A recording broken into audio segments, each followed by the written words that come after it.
Bom, nosso contato nesse momento é com o Bozó, ex-jogador do Guarani, marcou história, campeão em 78, e é para falar de derby. Aliás, você estreou em derby no Guarani como reserva em 78, eu tenho a ficha técnica aqui do primeiro jogo, 2 gols do Careca, vitória do Guarani por 2-1, e você entrou no lugar do Macedo.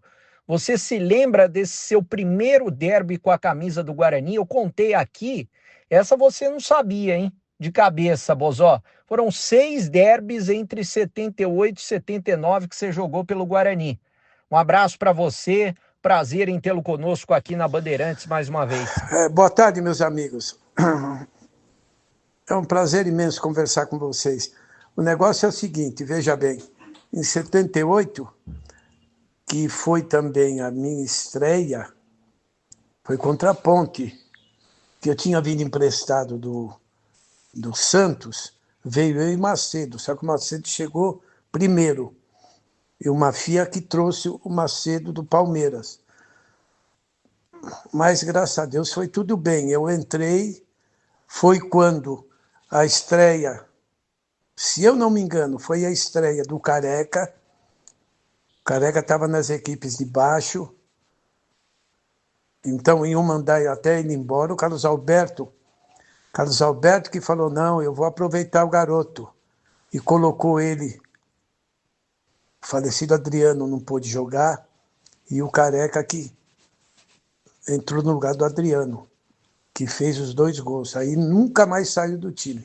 Agora, como que é jogar um derby, Bozó? Na década de 70, principalmente 78, que o Guarani foi campeão, né?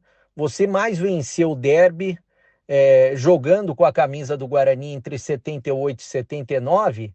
Mas como que é jogar um derby, ou como era jogar um derby, porque hoje as coisas são diferentes, né? Olha, eu acho que eu participei de uns 3 ou 4. Não tenho certeza, mas acho que é uns 3 ou 4. Porque naquela época meu time era difícil de ganhar, para não dizer impossível. De todos esses derbys que você participou, quais que foram os mais marcantes? E se você tem algumas histórias de derbys para contar, eu sei que você não marcou nenhum gol, né? Pelo que eu vi nas fichas. Mas você chegou a ser expulso em derby, que eu vi em ficha. Eu não sei se você chegou a dar assistência em gols nos derbys. Você que era ponta, né? E hoje ponta está em extinção no futebol brasileiro. Mas o que você pode falar?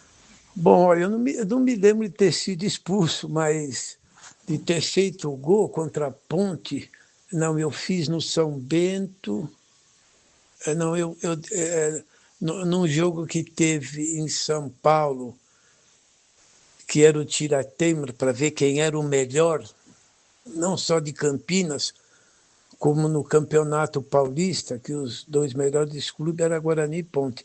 Nós ganhamos de 2-0 no Pacaembu. E o Mauro foi expulso, acho que tinha uns 20 e poucos minutos do primeiro tempo. Aquele jogo foi complicado. Mas nós ganhamos 2-0. Mas olha, o derby sempre foi muito agitado. Desde quando eu cheguei em Campinas era complicado, viu? Era uma rivalidade muito grande, rapaz. Meu Deus do céu. Mas eu creio que isso era um ânimo a mais. Era a mesma coisa do que jogar Santos e Corinthians, Palmeiras e São Paulo. Era complicado. Mas eu creio que eu arrumei muitas amizades. O importante era a amizade, você ter amizade com os jogadores, porque entre torcida era difícil a amizade, meu Deus do céu. Mas foi uma época muito boa, não só do Guarani como da Ponte. Agora, sábado tem um derby de novo. É difícil a identificação dos jogadores, o amor à camisa hoje é muito complicado, né? Mas o que você pode falar desse derby? Você que está acompanhando o Guarani, eu sei, está acompanhando a Ponte Preta também, porque o Guarani precisa vencer o jogo para subir E é claro que daí teria o gostinho de tirar a Ponte da final da Série C do Brasileiro, mas o que você está esperando? Casa do rival, torcida da Ponte 100% lá, porque não pode ter torcida adversária mais nos clássicos. O que você está esperando e qual que é o placar que você arrisca, Bozó? E hoje vamos torcer para o Guarani, para que o Guarani ganhe, se Deus quiser. 1-0 tá bom. Um abraço.